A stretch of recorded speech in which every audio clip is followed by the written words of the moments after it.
So we're turning to our second great global persecution, and this we're calling the Islamic persecution. It's running from roughly 650 AD to about 1000 AD. And it's essentially where the Islamic religion subdues Christianity and indeed displaces it from its heartland in the Middle East and North Africa. Of course, there's violence. It was a violent age, but it's primarily more through taxation, because Muslims at the time are not necessarily numerous. They're a religious minority, although they're a very victorious one. And so they're taking territories through conquest, and they need Christians, who are the local populations, to oversee the countries that the Muslims have conquered.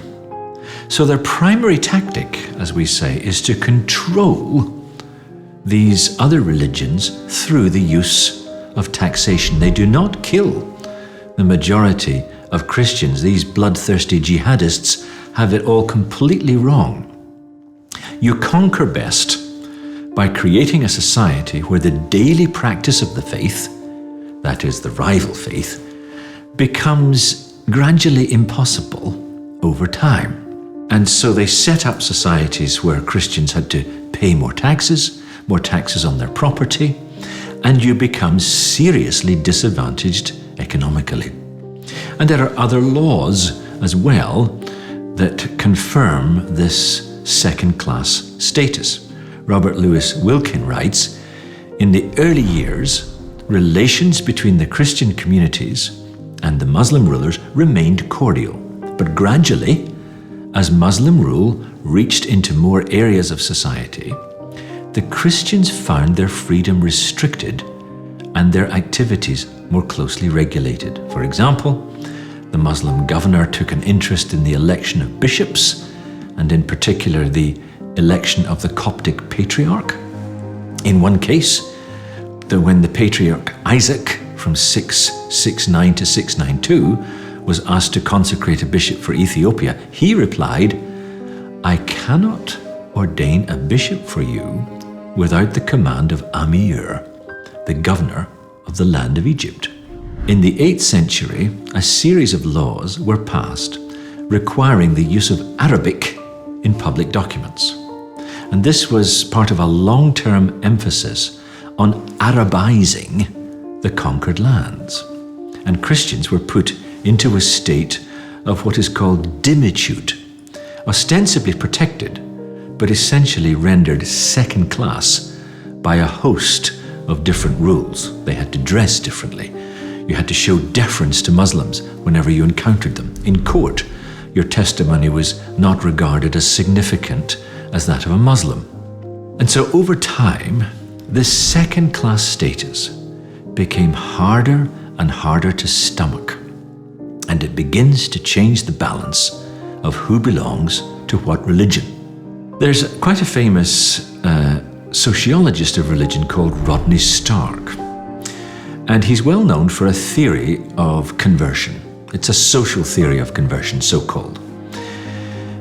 The idea is that if you convert from one religion to another, you primarily do it to earn the respect of the people who mean the most to you. For example, you might have been raised a Christian, but say most of your friends are Mormon. Now, you don't want to become a Mormon because your parents wouldn't like it, but then you get to the point when you would rather become a Mormon because the friends that mean the most to you are Mormon, and so you overcome the concern or the disappointment of your parents. That's the social theory of conversion. And so this probably explains what happens during these hundreds of years of the Islamic persecution. Because one of the strengths of Islam is that it's a very holistic religion. It's a rule of life that encompasses every social situation. And all throughout the day, this faith gets reinforced. You hear the call to prayer and you go to the mosque with everyone else. You greet everyone with a Muslim greeting. When you run a business, you calculate profit differently. In all the everyday transactions of life, the Muslim way of life gets reinforced.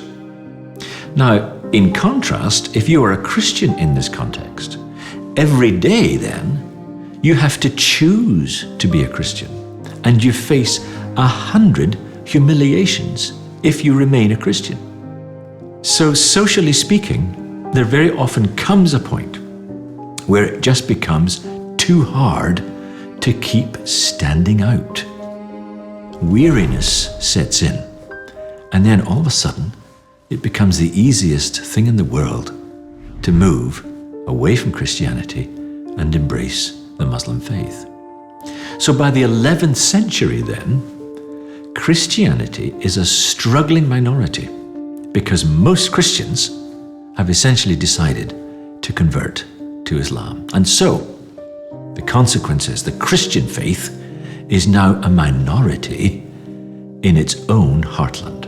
It has all but disappeared from North Africa, the main exception being Egypt, and it is largely still that way today. Okay, we are living perhaps in remarkable times right now when there's quite a turning to Christ among Muslims around the world, but it's fair to say this is probably not happening among the Arab populations of the Middle East quite so much. It may be happening among Persians, it's happening among some Kurds, Berbers perhaps, happening in Asia as well. In fact, I think it's been well said that the further east you go, the easier it is to be an MBB, though that is changing actually. Again, Wilkin sort of writes it up. He says, by the middle of the 8th century, 100 years after the Arab conquest of Jerusalem, at least 50% of the world's Christians found themselves under Muslim rule. The great centers of Christian life in the early centuries, Alexandria, Antioch, Jerusalem, Carthage, Seleucia, Ctesiphon, were forced to submit to the dominion of Islam.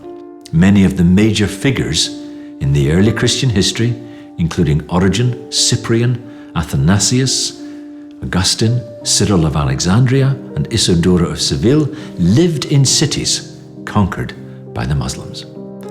The great story of Christian success in the early centuries, remember this is Wilkin speaking, must be tempered by a melancholy decline and in some cases, extinction. And he actually has this conclusion. He says, set against the success of Islam and its staying power, the career of Christianity is marked as much by decline and attrition as it is by growth and triumph.